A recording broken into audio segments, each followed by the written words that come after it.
Si Chu Yunxian ang unang nagsalita. Ang mga puwersa sa likod ng Demon Saint ay malapit ng makipagkasundo. Kapag binitay ng langit na hukuman ang Demon Saint, mabilis nilang lilinisin ang mundo ng mga mortal. Marami ng mga immortal ang nakapansin sa iyo. Dahil sa pagtatakip ng sistema, hindi alam ni Chu Yunxian na ang kultibasyon ni Hanju ay nakahabol na sa kanya.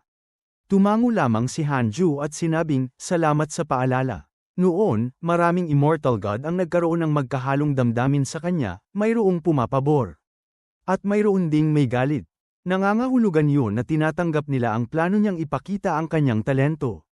Ayon kay Zhang Guoxing, ang pinakamalalakas na Heavenly General sa mundo ng mortal ay wala pang lumalampas sa Grand Unity Heaven Immortal Realm. Kaya't hindi gaanong ramdam ni Hanju ang bigat ng sitwasyon. Parang nakaaway mo ang giant spiritual martial god. Siya ang pinuno ng mga Heavenly General na magsasagawa ng paglilinis sa mortal na daigdig, dagdag pa ni Chu Yunxian. Hindi na nagulat si Hanju. Ang giant spiritual martial god ay nasa perpektong antas ng Grand Unity Heaven Immortal Realm, ngunit hindi siya tunay na di matatalo. Napakunot ang noo ni Hanju. Hindi ko siya kilala, ngunit may isang Heavenly General na dumating noon upang manggulo. Ang pangalan niya Yang San. Nagliwanag ang mukha ni Chu Yunxian. Kaya pala, si Yang San ay tauhan ng giant spiritual martial god. Mababa lamang ang kanyang ranggo, ngunit kinagigiliwan siya ng kanyang pinuno. Ngunit isipin mo, bumaba siya sa mortal na mundo nang walang pahintulot. Labag yon sa mga batas ng langit. Kailangang iulat ko ito. Ngumiti lamang si Hanju at hindi na nagsalita. Alam niyang nagsasabi lang ng impormasyon si Chu Yunxian, ngunit wala itong matibay na paninindigan. Kung hindi, bakit niya hahayaang linisin ng langit ang mortal na mundo? Bago ko makalimutan, tanong ni Hanju, narinig mo na ba ang tungkol sa Supreme Buddha? Supreme Buddha, tugon ni Chu Yunxian. Oo, isa siya sa 5 dakilang Buddha ng Buddhist sect. Sikat siya, pero higit dahil sa kanyang pagtataksil. Isipin mo, hinikayat pa niyang itigil ng mga tao ang pagkultiba. Katawa-tawa. Tawa ng tawa pa si Chu Yunxian habang binabanggit ito. Nagulat si Hanju, bakit naman ganoon? Walang nakakaalam. Ngunit palagi kong pakiramdam, may malalim na pakana ang mga Budista. Napaisip si Hanju ng malalim. Kung totoo ang sinasabi ni Chu Yunxian, marahil si Chu Shiren ay hindi itinanim ng Buddhist sect, sapagkat magkaiba ang kanilang paniniwala. Kung siya man ang may ganoong disipulo, tiyak na ipapadala niya yon sa kalaban. Baka nga ito ang dahilan kung bakit pinili ni Chu Shiren ang landas ng Dao. Kapag natapos na ang usapin tungkol sa Demon Saint, ililipat na ako.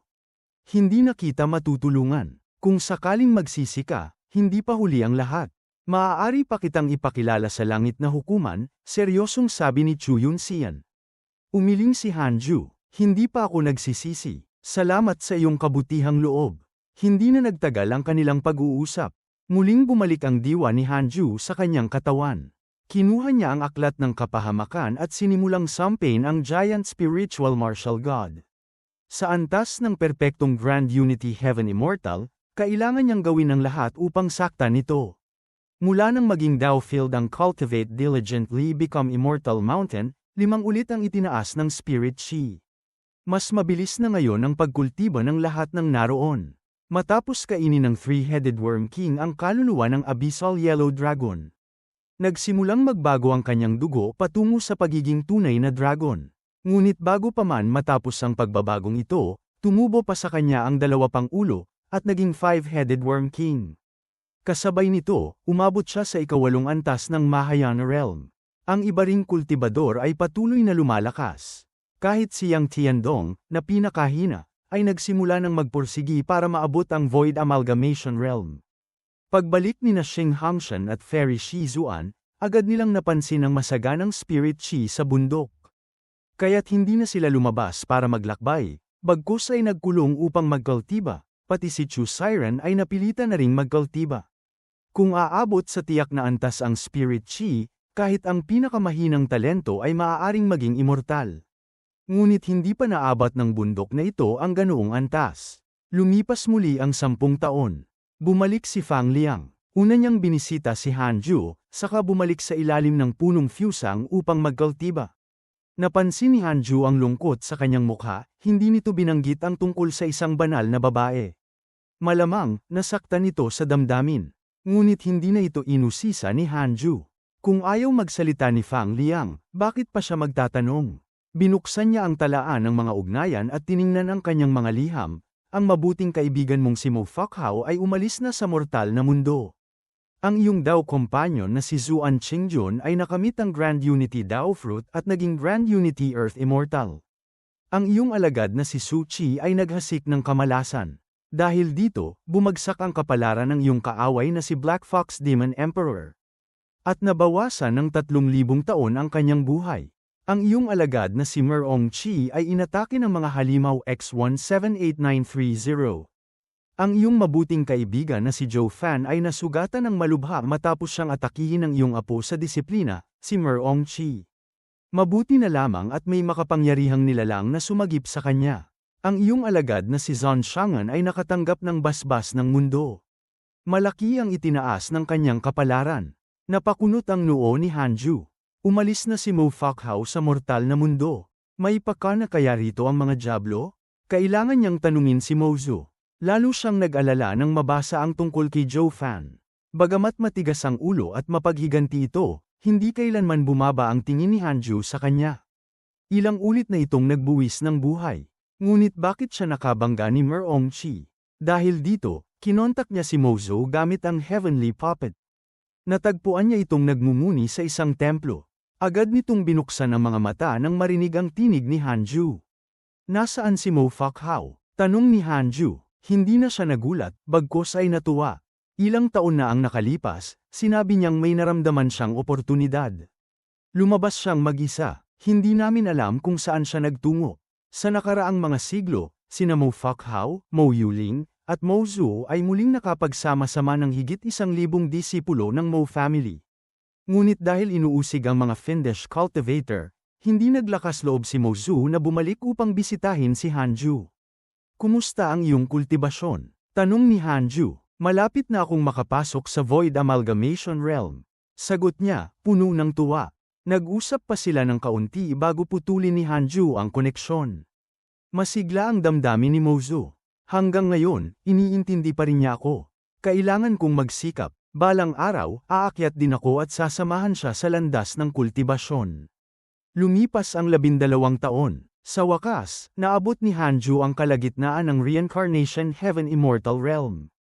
Ngunit naramdaman niyang bumabagal ang kanyang pagsulong, kahit na siya ay inapo ng isang Immortal Emperor.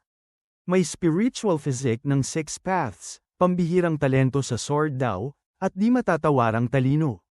Tahimik siyang nag-isip, ang punong fusang, Earth Immortal Gourd, Resurrection Lily, Heaven and Earth Grass, at 9 Heavens Galaxy Water ay patuloy pang lumalago. Ngunit ang immortal chi ng bundok na ito ay hindi maihahambing sa upper world. Darating din ang panahon, kailangan kong umakyat. Gayunman, hindi niya maaaring samahan ang langit na hukuman o ang Divine Palace, siguradong gulo lamang ang dulot nito. Ngunit kung makakakuha siya ng kayamanang naglalaman ng likas na immortal chi, baka hindi niya kailangang umakyat agad. Habang nagtatatag ng kultibasyon si Hanju, isang kakaibang pangyayari ang dumating. Isang dambuhalang pag-ulan ng nyebe ang bumalot sa buong Great Yan, mas matindi pa kaysa noong nagising si Demon King Dian Su. Natakpan maging ang araw ng walang humpay na nyebe. Hindi lang sa Great Yan, kundi pati sa iba't ibang kaharian at estado. Nakaramdam ng biglang kaba si Hanju. Ang dakilang kalamidad ay paparating na. Bilang isang Reincarnation Heaven Immortal, malinaw ang kanyang premonition. Sa ilalim ng punong fusang, nakatanaw si Fang Liang sa kalangitan. Maputi ang langit, at walang humpay na bumabagsak ang mga nyebe. May kakaiba sa nyebe, bulong ni Tulinga, nakakunot ang noo. Dahil ang Cultivate Diligently Become Immortal Mountain ay isa ng Dao Field, hindi makalusot ang nyebe dito. Sa buong mundo, tanging bundok na ito ang tuyo at walang bakas ng puting yelo. Anong kakaiba? Usisa ng Three-Headed Worm King. Taglay nito ang Spirit Chi, tugon ni Ada. Kasabay nito, sabay na tumingala ang 2 Golden Crow, samantalang sina Yang Tiandong, Chu Shiren, Black Hell Chicken, at Chaotic Heavenly Dog ay alertong nakamasid. Sa sandaling yun, lumabas mula sa kuweba si Hanju kasama si Dao Comprehension Sword at lumapit sa lilim ng Fusang Tree. Malamang darating na ang Heavenly Court, mahina ngunit mabigat ang tinig ni Hanju. Parang kulog sa pandinig ng lahat ang salitang yon. Ang Heavenly Court, ang tinaguriang luklukan ng mga Diyos at banal, ang siyang kinatatakutan at pinapaniwala ang pinakamakapangyarihan sa lahat ng kaharian. Naging komplikado ang ekspresyon ni Fang Liang, sapagkat alam niya ang balitang balak ng Heavenly Court na linisin ang mortal na mundo. Anong ibig sabihin? Tanong ni Tulinga, naguguluhan. Si Fang Liang mismo ang nagbigay ng paliwanag. Pagkarinig ng lahat, nanlaki ang kanilang mga mata. Lilinis ang mga Diyos ng mortal na mundo. Kung hindi yun kalamidad, ano pa? Tahimik ngunit tiyak ang tinig ni Hanju. Handa akong pigilan ang mga immortal. Napatitig silang lahat sa kanya na tila hindi makapaniwala. Alam nilang malakas si Hanju, ngunit sapat ba yun para labanan ang mismong Heavenly Court? Itatapon ba nila ang lahat ng puwersa? Hindi. Bahagi lang ng kanilang hukbo ang ipapadala, pagpapatuloy ni Hanju na may banayad ng ngiti. Kung mapapakita ko ang aking lakas, magagamit ko itong kapalit upang makipagkasundo sa kanila. Papayagan nilang manatiling payapa ang mundong ito. Ramdam ng mga disipulo ang bigat ng pangungusap na yon. Guro, sabat ng Black Hell Chicken, pwede ka namang umakyat na sa langit. Bakit hindi mo na lang kami isama at tumakas? Ngumiti si Hanju, susubukan muna natin. Kung hindi ko kaya, saka tayo tatakas. Nagsalita si Tulinga, halatang nag-aalala. Kung kayo'y tatakas, paano naman kami? Hindi kayo pababayaan. Kaya kung itaas ang bundok na ito mismo patungong Immortal World. Natigilan sila. Totoo yun, ang Cultivate Diligently Become Immortal Mountain ay isang Dao field na kayang salungatin ang mismong batas ng langit. Kahit sa Immortal World, ligtas sila basta't hindi lalabas ng bundok. Sumabog ang galit ng Three-Headed Worm King. Mga tinatawag na Diyos, lilipulin ang buong mortal na mundo dahil lamang sa hinala? Bakit hindi nila labanan ang mismong Diablo? Malakas sila, alam kong kaya nila. Ngunit nagkukunwari lamang sila. Tayo ang ginagawang handog. Para sa kanya, malinaw ang pamamaraan ng Heavenly Court, parang pakana ng mga demonyo upang magpakitang tao, at ang mga inosenteng nilalang ang pinapasan ang kaparusahan. Sumang-ayon ang iba, ramdam din nila ang kasinungalingang nakabalot sa atas ng langit. Kung iiwan natin ang pagsasanay, sanggal ng Chaotic Heavenly Dog habang nakatingin kay Chushiren, wala tayong laban. Hihintayin lang natin ang patalim ng Heavenly Court. Nanlumo si Chushiren. Totoo ang sinabi. Ang kanyang paniniwalang dapat iwan ang pagsasanay ay nagmistulang katawa-tawa sa harap ng napipintong kamatayan. Guro, sabat ni Fang Liang, dapat na ba nating tawagin sina Master at Senior Brother? Naabisuhan ko na sila, tugon ni Hanju, mariin ang tinig. Magpursige kayo, pasanin ninyo ang aking dala hanggat maaari, dugtong pa niya, at ngumiti. Natahimik ang lahat, napahiya sa sarili. Mula noon, nagsimula silang magsikap ng buong lakas. Maging si Chushiren ay tuluyang bumaling sa landas ng pagsasanay. At sa loob lamang ng isang taon, nakarating siya sa Golden Core Realm. Hindi ka panipaniwala, pati si Hanju ay napatigil. Kung ganito kalakas ang kanyang potensyal, gaano pa kaya ang kapangyarihan ng tinatawag na Supreme Buddha? Lumipas ang 14 na taon. Dumating sina Zhang Shangan at Merong Chi. Si Merong Chi ay nagmistulang ibang tao, mapangahas, nangingibabaw, at nasa ikalimang antas ng Body Integration Realm. Isang tunay na nilalang na may dugong mandirigma. Samantala, nanatiling mahina at walang pagbabago si Zhang Shangan. Ngunit nakapagtataka, nakabuo siya ng malapit na ugnayan kay Chushiren. Palaging magkausap ang dalawa, para bang matagal nang magkakilala. Ngunit hindi may kakaila, si Chushiren, sa loob ng 14 na taon, ay umabot na sa Nascent Soul Realm. Mas mabilis pa sa pag-usad ni Fang Liang at Merong Chi. Nakaramdam ng presyon ang lahat. Maging si Hanju ay bahagyang naalarma. Sa loob ng kuweba, habang nagtuturo kay Dao Comprehension Sword, biglang lumitaw sa harap ni Hanju ang 3 linya ng liwanag. Ang Emperador ng Langit ay nais ipadala ang kanyang anak sa mortal na mundo upang harapin ka. Mayroon kang 2 pagpipilian, isa, umalis agad at umakyat sa langit upang maiwasan ang paglalaban. Gantimpala, isang random na pambihirang kayamanan. 2. Manatili sa mortal na mundo at hintayin ang pagbaba ng mga puwersa ng langit. Gantimpala, isang pamana ng mystical na kapangyarihan at isang bato ng heavenly Dao. Nanlaki ang mata ni Hanju, anak ng emperador ng langit. Hindi siya maaaring patayin. Ang isang hukbo ng sundalo ay madaling palitan, ngunit ang sariling anak ng emperador. Isa itong apoy na maglalantad sa buong mundo. Dapat ba akong umakyat agad? Umiling si Hanju sa sarili. Kung aakyat ako ngayon, maaaring nakahanda na sina Daoist Danqing, ang Vermilion Bird, at ang iba pang immortal upang salubungin ako. Hindi, ngayon ang tamang oras upang magpakilala. Matagal na siyang nagkulong sa dilim. Panahon na upang ilantad ang kanyang lakas.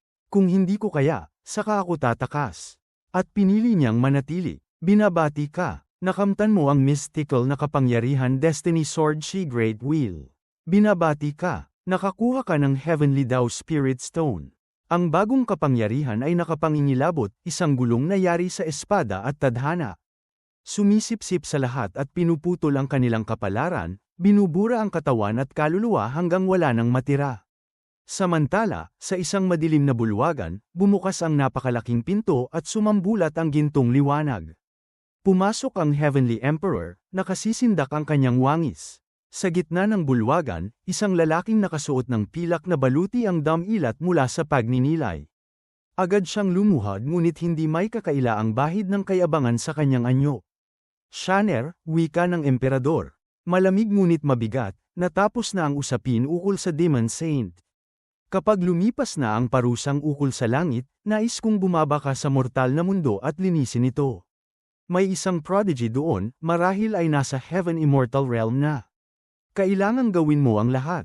Siya si Longshan, anak ng emperador ng langit, ipinanganak ng isang dragon mula sa lahi ng True Dragon, at pinalaki sa piling ng Heavenly Court. Nagulat siya, bakit hindi pa siya umaakyat kung ganoon kataas na ang antas niya? May isang emperador na minsan ay nagtapo ng Heavenly Dao Stone sa mortal na mundo. At nakuha niya yon. Marahil ay kaugnay siya ng naturang emperador. Kaya't makipaglaban ka ng buong lakas. Huwag kang magpipigil. Nag-angat ng tingin si Longshan. Maari ko ba siyang patayin? Tahimik sandali ang emperador bago tumugon. Oo, si Longshan ay nagkimkim ng galit laban sayo. Kasalukuyang antas ng puot. Katatapos lamang ni Hanju na mana ang isang mahiwagang kapangyarihan nang biglang lumitaw sa harap niya ang mga salitang iyon. Agad niyang sinuri ang impormasyon tungkol kay Longshan. Longshan, perpekto sa antas ng Grand Unity Heaven Immortal Realm. Anak ng makalangit na emperador. Nagdadala ng dugong tunay na dragon. Tagapagmana ng dakilang emperador ng makalangit na dragon. Isa sa mga pambihirang henyo ng kanyang panahon. Taglay ang lakas na makapatay ng mga nilalang lampas pa sa sariling antas ng kultibasyon. Dahil sa atas ng makalangit na emperador na hominin ka, nakatuon na ngayon ang kanyang pansin sa iyo. Kasalukuyang antas ng puot, anak ng makalangit na emperador, dugong tunay na dragon, tagapagmana ng dakilang emperador ng makalangit na dragon. Isa pang pambihirang henyo ng panahon. Muling napausal ng mura si Hanju sa loob ng kanyang isipan. Nakakatawa ito, isang perpektong Grand Unity Heaven Immortal na kaya pang pumatay ng mga kaaway na mas mataas ang antas kaysa sa kanya. Isa na namang mukhang itinakdang protagonista ng tadhana. Damang-dama ni Hanju ang panganib, kaya't lalo niyang pinagbuti ang pagsasanay sa Destiny Sword She Great Wheel. Matapos niya itong ganap na makabisado, sinimulan naman niyang patibayin ang iba pa niyang mga mahiwagang kapangyarihan sa Sword Dao. Hindi pa niya kayang itaas ang antas ng kanyang kultibasyon sa ngayon, kailangan munang palakasin ang pundasyon ng kanyang lakas. Muling bumalik si Hanju sa ilog ng Dao ng espada at muling nakatagpo si Zhang Guoxing. Bago pa siya makapagsalita, nauna nang nagsalita ang matanda. Ang Demon Saint na nagdulot ng kaguluhan sa makalangit na hukuman ay nahuli na. Malapit na siyang isailalim sa langit na parusa. Sa lalong madaling panahon, muling magkakaroon ng kapayapaan sa hukuman. At kapag natapos yon, sisimulan naman nilang lipulin ang lahi ng Diablo. Tumango si Hanju. Alam ko na, pero nahuli na siya? Hindi ba't may makapangyarihang puwersa sa likod niya? Kalma ang tinig ni Zhang Guoxing. Isa lamang siyang piyesa, isang tau-tauhan sa paglalaro ng kapangyarihan sa pagitan ng Budismo at ng makalangit na hukuman. Ibinigay ng hukuman ang buong kanlurang rehiyon ng daigdig ng mga immortal sa Budismo. Ngunit kailangan nilang ingatan ang kanilang dangal. Kaya't kailangan talagang mamatay ang Demon Saint. Habang nakikinig si Hanju, lalong tumindi ang pagkakahalintulad nito sa alamat ni Sun Wukong. Naitanong niya, monkey ba ang Demon Saint na yon? Paano ko malalaman? Tugon ni Zhang Guoxing, hindi ko naman nilisan ang lugar na ito. Kung hindi dahil sa'yo, hindi ko tatanungin ang tungkol sa kanya. Ngumiti si Hanju, kaibigan, maraming salamat sa ginagawa mo. Napasanggol si Zhang Guoxing, kaibigan, hindi mo na ba ako tatawaging nakatatanda ngayon? Kung ganoon na tayo kalapit, hindi ba't masyado ng malayo kung tatawagin pa kitang senior? Huminga ng malalim si Zhang Guoxing. Kung gayon, pag-isipan mong mabuti. Totoo na may nauna ng halimbawa, tulad ng isang banal na general, ngunit ang makalangit na emperador ay tuso, pabago-bago, at mataas ang pamantayan. Maaaring hindi kanya mapansin. Kung hindi ko makakaya, wala akong magagawa. Kahit matalo ako, makakatakas pa rin ako. Matamang tumitig si Zhang Guoxing. Napapansin kong kakaiba ang landas mo. Hindi mo yata pinauunlad ang Grand Unity Dao Fruit. Mas kahawig ng 6 na landas ng Netherworld ang iyong Dao. Hindi ko rin tiyak, sagot ni Hanju. Hindi ako reinkarnasyon ng isang makapangyarihang nilalang. Kung may pagkakataon, saka ko na lamang kakamten. Naitanong din ni Hanju ang tungkol sa Supreme Buddha. Alam nga ni Zhang Guoxing ang ilang bagay. Sa 5 dakilang Buddha, ang Supreme Buddha ang pinakamalayong sa pagkukunwari. Malaki ang impluensya sa kanya nang nagtatag ng 6 na landas ng reinkarnasyon. Para sa kanya, ang siklo ng buhay at kamatayan ang pinakadakilang Dao, ang tunay na langit na Dao.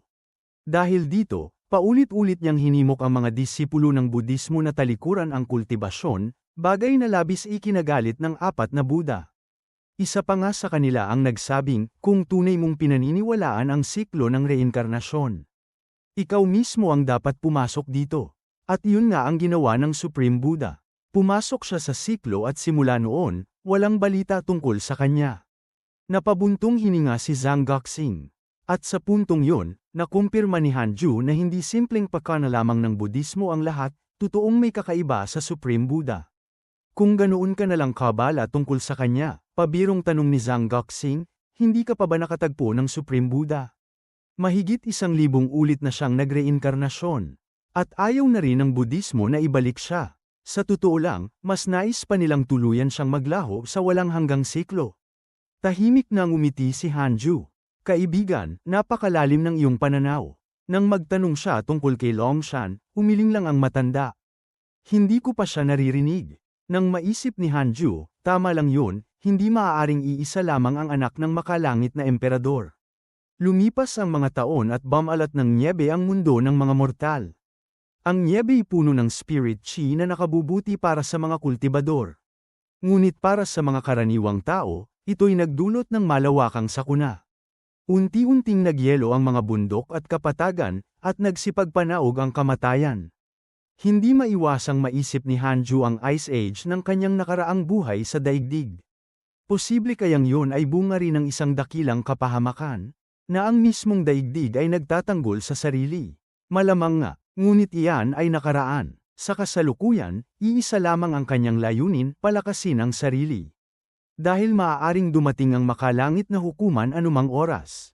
Bumalik si Su Qi. Ayon sa kanya, nakaranas ng chi deviation ang itim na fox na Demon Emperor, kaya't napakadali ng kanyang paglisan. Hindi napigil ang matawa ni Hanju. Isang tunay na malas ang malas. At nang makabalik si Su Qi, napansin niyang biglang dumami ang spirit chi. Lubos siyang natuwa at agad na nagkulong para muling magnilay. 7 taon nang lumipas mula nang huli niyang makausap si Zhang Guoxing. Nainip si Hanju, kaya't lumabas siya ng kuweba. Nandoon sina Fairy Shizuan, Chang Yue, at Xing Hangshan, pawang nasa kani-kanilang kuweba at abala sa kultibasyon. Pinuntahan niya si Fairy Shizuan. Nang marinig siya, pinapasok siya nito. Matagal na rin mula nang huli silang mag-usap tungkol sa Dao. At sa muling pagkikita, hindi nagbago ang babae, taglay pa rin ang anyong maladiwata. Ngumiti ito at tinanong, ano ang nag-udyok sa iyong lumabas ng pagkakakulong at bisitahin ako? Batid niya ang dahilan. Hindi siya mangmang, alam niyang kakaiba ang pagpapahalaga sa kanya ni Hanju. May balita ka na bang darating ang makalangit na hukuman?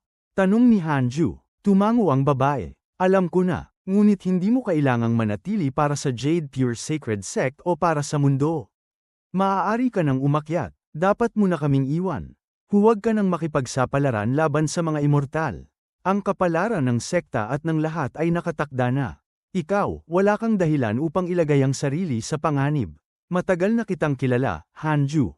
Mulat sa pool, ang ninanais mo lamang ay mapayapang kultibasyon at walang hanggang buhay. Walang saysay ang magpapaalipin sa emosyon. Ako naman, nabuhay na ng napakatagal. Sa totoo lang, busog na ako sa lahat. Kahit mamatay ako bukas, tatanggapin ko. Ang tanging panghihinayang ko ay ang hindi ko na kayang suklian ang lahat ng kabutihan mo. Bihira para kay Fairy Shizuan na magsalita ng ganoon kahaba. Ngunit ngumiti lamang si Hanju. Huwag kang mag-alala, may tiyak akong plano. Kung hindi ko kayang manalo, ililigtas ko ang buong Cultivate Diligently Become Immortal Mountain at sama-samang aakyat. Ngunit, handa ka bang sumama sa akin? Napahalakhak ang babae. Kung tatanggihan ko, para bang hindi ko pinahahalagahan ang alok mo. At iyon ay magiging isang pagpapaimbabaw.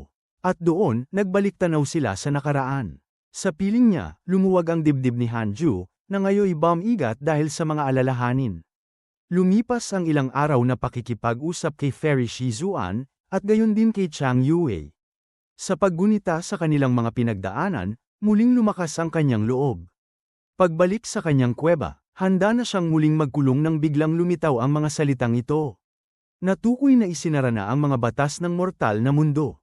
Malapit nang dumating ang dakilang kapahamakan.